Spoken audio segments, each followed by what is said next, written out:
Siyempre, pag ako ang humiwa nito, masisira. Yes, ma'am.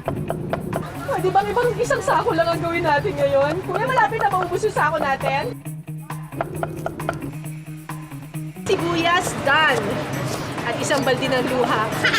Luha ko dito. Lahat ng pinaparadang lechon, pwedeng tikman ng libre.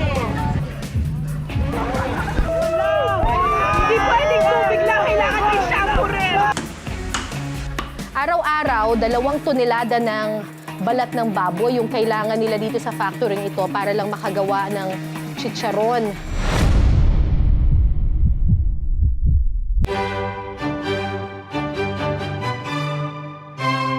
Parte ng mayamang hapag ng mga Pilipino ang baboy. Paborito itong pansahog sa mga putahe natin. Bawat rehiyon nga may kanya-kanyang bersyon ng nagsasarapang pork dishes. At dahil likas na malikhain tayong mga Pilipino, lahat ng parte ng baboy na iluluto at napapasarap natin. Mga kapuso, ihanda na ang inyong mga puso dahil ngayong gabi titikman natin ang mga ipinagmamalaking putok-batok dishes ng bawat probinsya.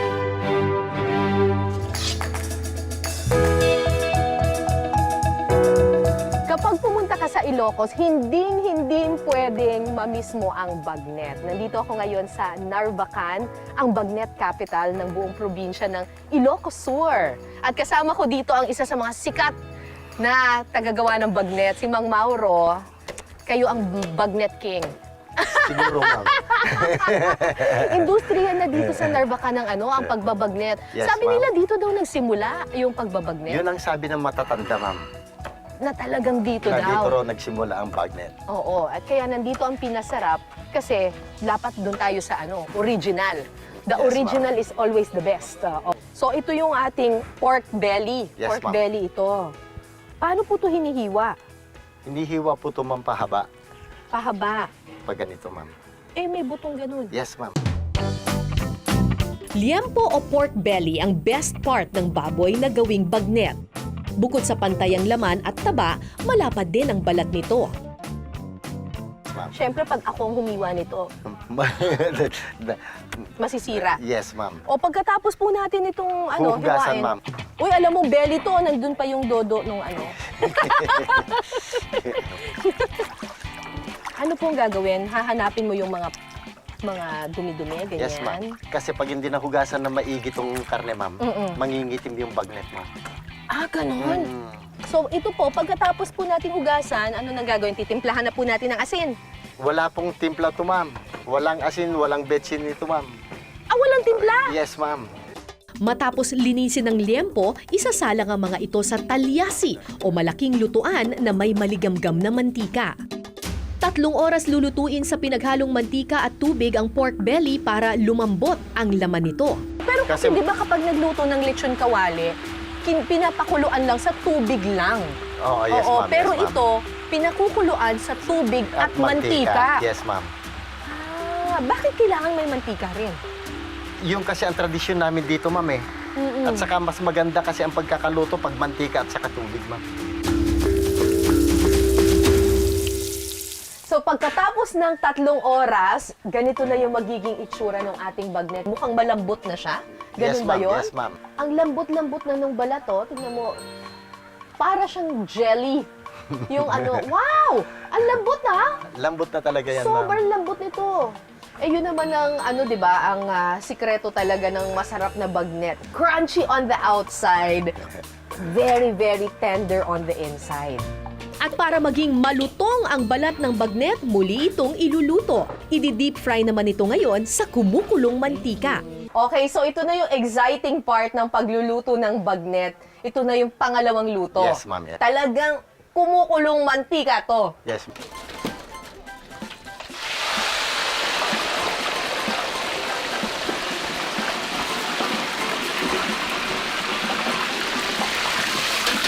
Wow! Grabe. Saglit lang ang luto dito. Yes, ma'am. Talagang hanggang maging crispy lang. Wow! Tingnan mo! Parang chicharon na. Eh, Kasi kapag ako nagluluto ng lechon kawali sa bahay, talagang Tumatalsik. tumatalsik Oo. na. Eh, paano pa ito? Uy. Tignan mo ang diferensya, ma'am. Ibang-iba na ang Ibang-iba itsura na niya. talaga. Wow! 1 hanggang 2 minuto lamang pinapalutong sa mantika ang bagnet para hindi ito masunog at pumait. Ang maganda lang naman dyan, ma'am. Bale, dumadami at dumadami ang mantika mo. Anong dumadami at dumadami? Habang nagluluto ka, dumadami yung mantika mo. Bakit? Kasi nag-reduce ang fat dun sa mga karne. Kasi yung mismong karne, naglalabas na ng Ng sariling mantika. mantika. So, para rin siyang niluluto sa sarili niyang mantika. Yes, ma'am. So, malalaman mong luto na at crispy na siya. Pag umangat na siya, Pag ma'am. ano na siya, umangat na siya. Pwede na.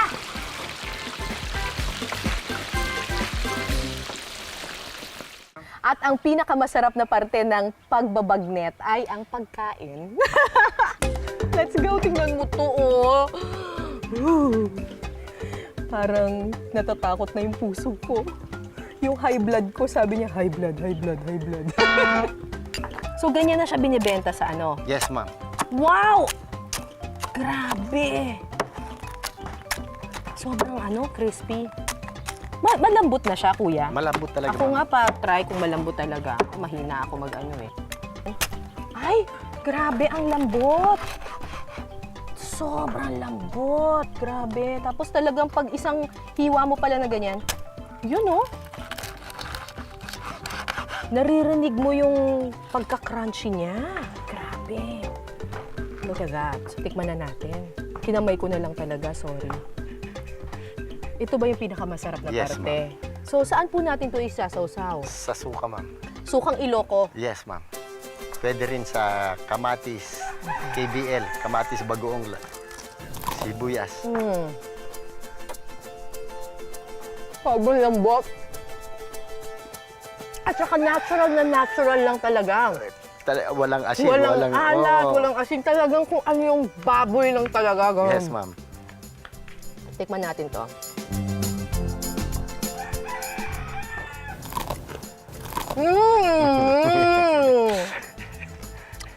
Parang kumain ng chicharon, lechon kawali,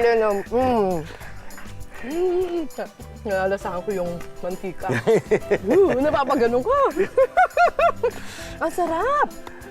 At saka masarap ka pala kapag natural lang siya, yung hindi talaga inasnan masyado. Yes, no? ma'am. Yung bagay na bagay sa sukang Iloco, nakakaloko. Sarap! At saka ang lambot-lambot. Ang sarap ng texture niya na very, very crunchy yung balat. Tapos pag tinikman mo yung meat niya, yung karne niya, melts in your mouth. Hindi mo na kailangan ng ano eh. Nguyain. Tuwing may kasiyahan o simpleng bonding ng magkakaibigan, isa sa mga paboritong pulutan nating mga Pilipino, ang crispy pata. Ang sukatan ng masarap na crispy pata, dapat crispy on the outside, tender on the inside.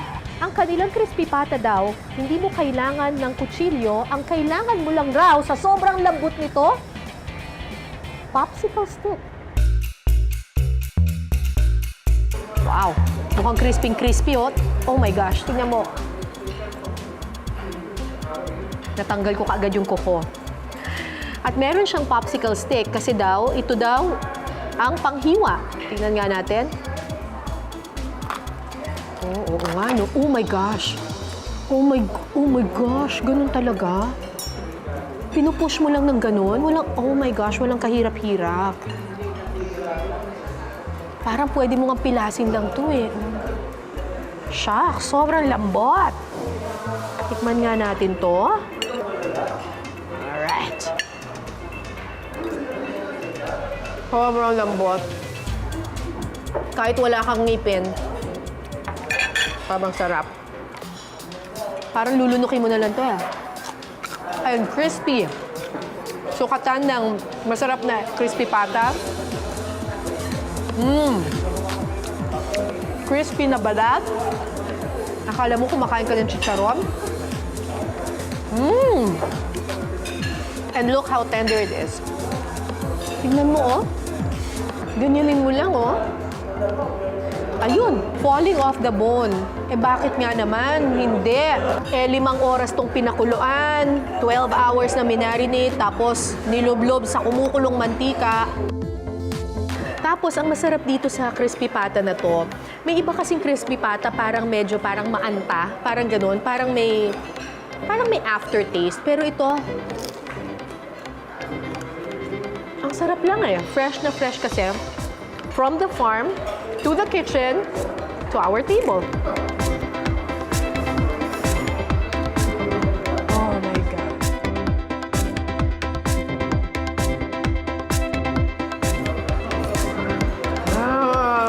Lord. Napakasarap. Heaven. Heaven ko.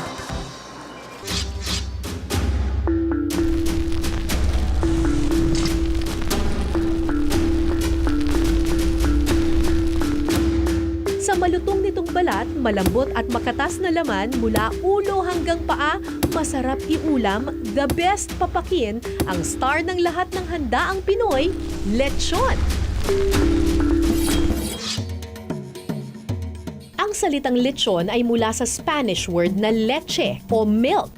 Suckling pig o biik na umiinom pa ng gatas sa ina kasi ang karaniwang ginagawang lechon noon. At para hindi ka magsawa, ang ilang kusinera dito, gaya ni Edita, nakaisip ng mga putahe gamit ang tirang lechon sa handaan. Tulad na lang ng balot a la pobre con lechon at bulanglang with balanoy. At ito na po ang ating balot a la pobre con lechon.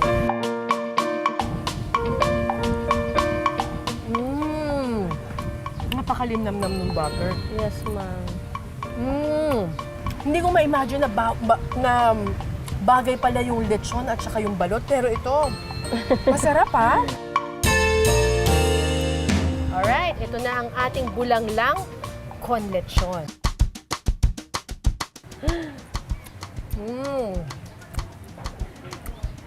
Ito yung lechon dish na hindi ka masyadong magigilty. Yes, ma'am.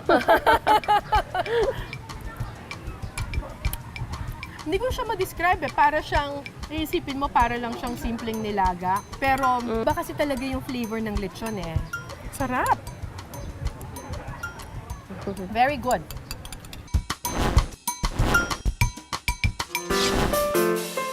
Kung lechon lang din naman ang pag-uusapan, hindi rin pahuhulirian ang Kabisayan. Ang restaurant na ito sa Makati dinala ang naiibang timpla at lasa ng lechon ng Cebu sa Metro Manila. Ano yung kaibahan ng Luzon na, Okay. na lechon with the Visayas na lechon? Yeah, it's a great question. There's really only Okay. two major kinds of lechons. Okay. Which people don't realize, I think. Okay. The lechons from Luzon, wala siyang stuffing. Yung lechon sa Luzon, the one you eat in Manila Yeah. or in Batangas, ang premium niya yung malambot yung meat, Yeah. pero kailangan may sauce talaga. May sauce. Oo. Kung Yeah. taga Visayas ka naman, what they're proud of is maraming sangkap in the stomach and then tinatahi. Ang isa sa sikreto ng mas pinasarap na lechon, tinutusok-tusok nila ang balat para mas lumutong. Ang Okay. ganda-ganda ng itsura niya. Eh, ang tanong, sa loob din ba? Tingnan natin sa loob. So, maganda din. Wow! Look at that! Grabe! Rinig na rinig mo yung pagka-crunchy So, niya. Ay, ang ganda! you can see that. Tikman natin. Kasi makikita natin, nasa gitna lang natin nilagay yung sauce. So, malalaman nating perfect yung ginawa natin kung pati yung balat ay malalasahan. Ang sarap! At saka nalalasahan mo yung alak. Sunod naman nating titikman ang ipinagbabalaking lechon ng Samar. Naiiba raw ang kanilang lechon dahil ang kanilang bersyon 2-in-1. Ito po, una, ako tayo ng gabi, balatan na ng gabi, tapos lalagay dito sa loob. Ganun lang, ilalagay Opo, lang sa opo, loob. opo, dito. Lalagay po natin yung Sibuyas, bawang, menta, black pepper, laurel, laurel, laurel. tapos may star anise, opo, salt, Ito, pampalasa na dun sa mismo Oo, meat oo. ng ng lechon. lechon.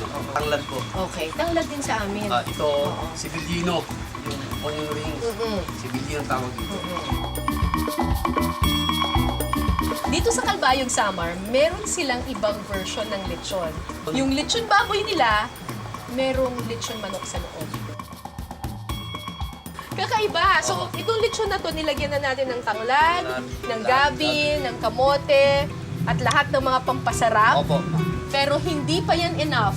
Ang gusto ng mga taga-Calbayog Samar, lagyan pa ng manok sa loob. Yan. Bakit yung po nilalagyan ng manok yung lechon baboy? Kasi customer po nag-request mas malasa daw yung manok na nilalagay sa loob ng lechon. Kasi naiba po, kasi yung kadalasan na lechon bibilin sa mga labas, Oo. parang gusto ng iba, parang maiba naman. So ngayon, tatahiin na natin. Opo, yeah.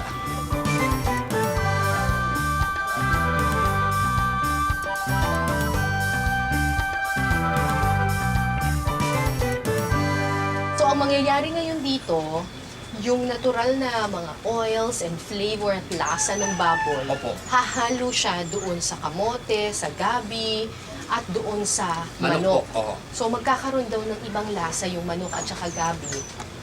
Dahil nalagyan na siya ng tanglad. Tanglad at yung mga ingredients po natin. Oo, tapos yung mismong flavor ng baboy. Oo. Para masigurong malambot at malinamnam ang laman, ang baboy na kanilang inililitsyon hindi natatanda pa sa 2 buwan. Kaya naman 2 oras lang isasalang sa baga ang baboy. Siguradong malutong na ang balat, luto na rin ang laman. Pati na rin ang manok at gabi sa loob ng lechon. Pagkatapos ng 2 oras, Opo, ma'am. eto na ang lechon natin. Lechong baboy na may lechong Yung manok. sa loob. Excited na ako. Grabe! Napaka-crunchy. Yun! Patikim na rin. Opo, ma'am. Uy! Crunchy! At saka kahit yung balat pa lang, Opo, kasi yung... nalalasahan ko yung tanglad. Opo, tsaka yung, kasi yung laman so, sa loob, yung pinaka... as katas niya lumalabas, kaya nagkakaroon ng lasing.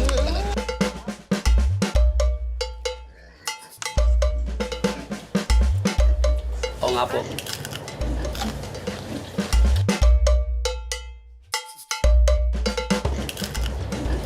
Crispy. Sarap.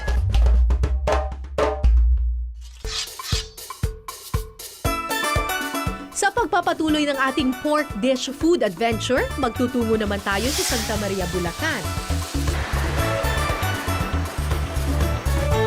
Para tikman ang crunchy creation nila mula sa pork belly, ang chicharon. Isa sa pinakasikat na chicharon dito, ang The Boys Chicharon. 2 klase ng chicharon ang kanilang binibenta, back fat o yung chicharong may laman, at pork belly chicharon.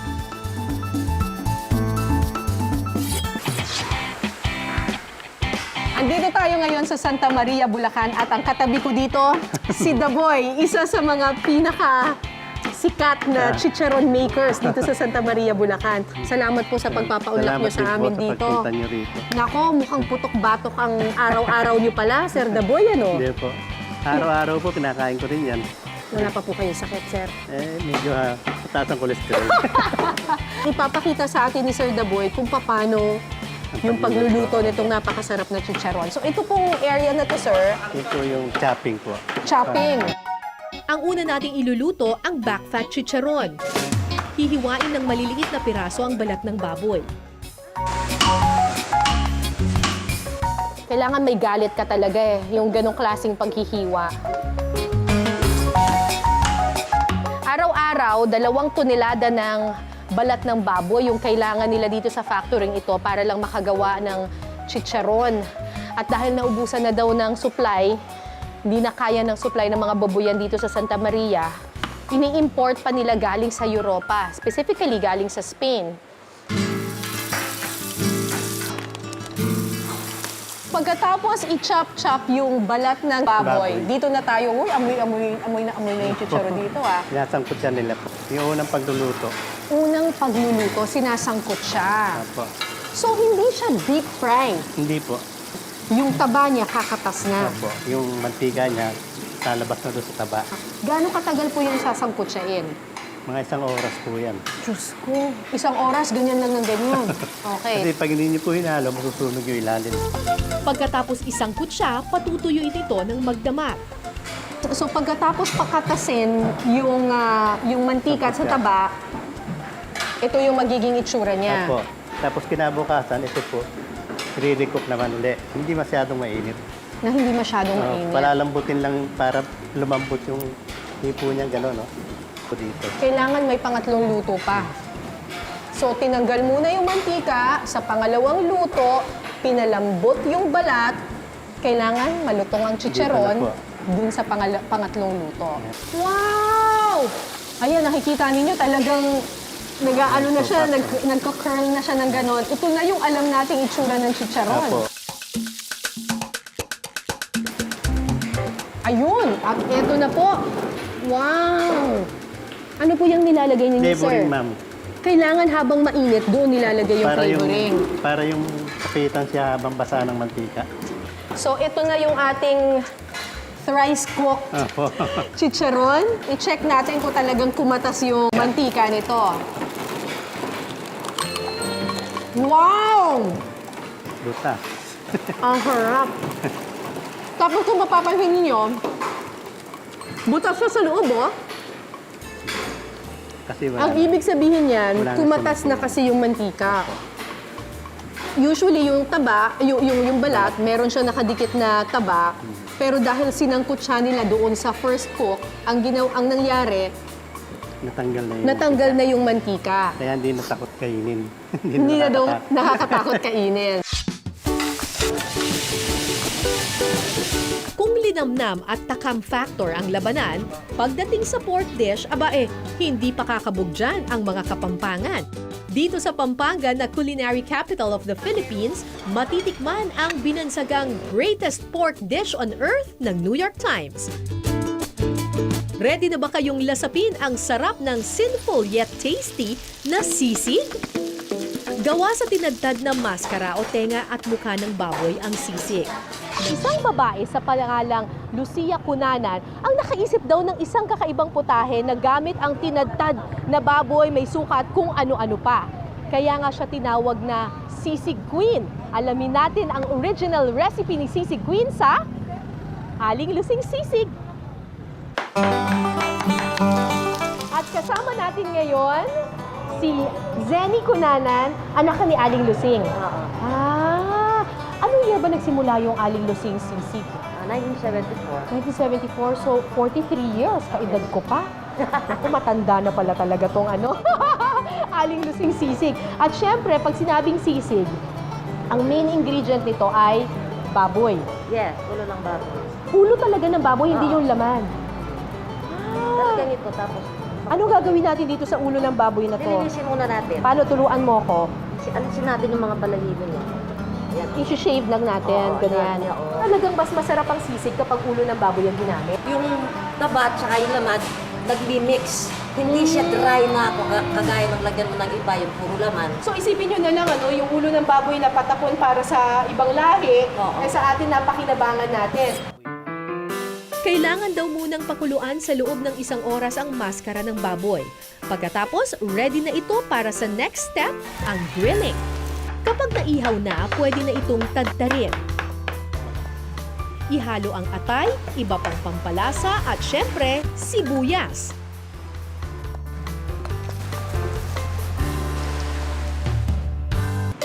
Alam nyo bang kada araw, 2 hanggang 3 sako ng sibuyas ang nauubos dito sa restaurant ni Aling Lusing?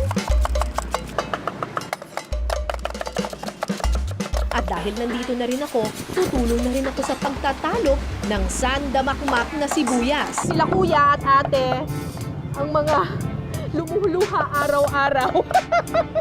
Ba't hindi kayo naiiyak? Yun na po. Ha? Immune na kayo? Pero kapag puting sibuyas, nakikita pa rin.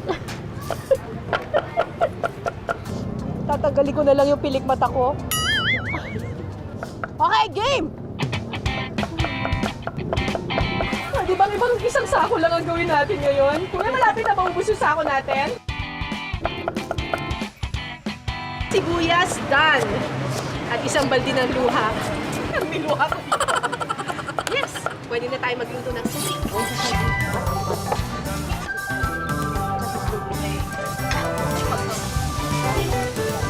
At ito na ang ating sisig, original sisig. Recipe pa ni Aling Lusing. Ang isang balde kong luha, sulit naman nang matikman ko ang Aling Lusing's Original Sisig. Tikman na natin ang Aling Lusing's original sisig recipe. Ang sarap! Masarap siya dahil ang crunchy-crunchy pa nung sibuyas. Nakakapagpadagdag siya dun sa crunchiness din nung baboy. Very Juicy, crispy, crunchy, sinful but tasty. Kinaya niyo ba ang pork dish overload natin mga kapuso? Saang parte ng Pilipinas man tayo magpunta, sigurado akong may pork dish na papatok sa inyong panlasa. Pero bukod sa mga inihain namin sa inyo ngayong gabi, napakarami pang ibang putahing Pinoy na gawa sa baboy. And it's never too late para tuklasin at tikman natin ang lahat ng mga ito. Hanggang sa susunod nating masarap na kainan at kwentuhan, ako po si Cara David at ito ang Pinas Sarap.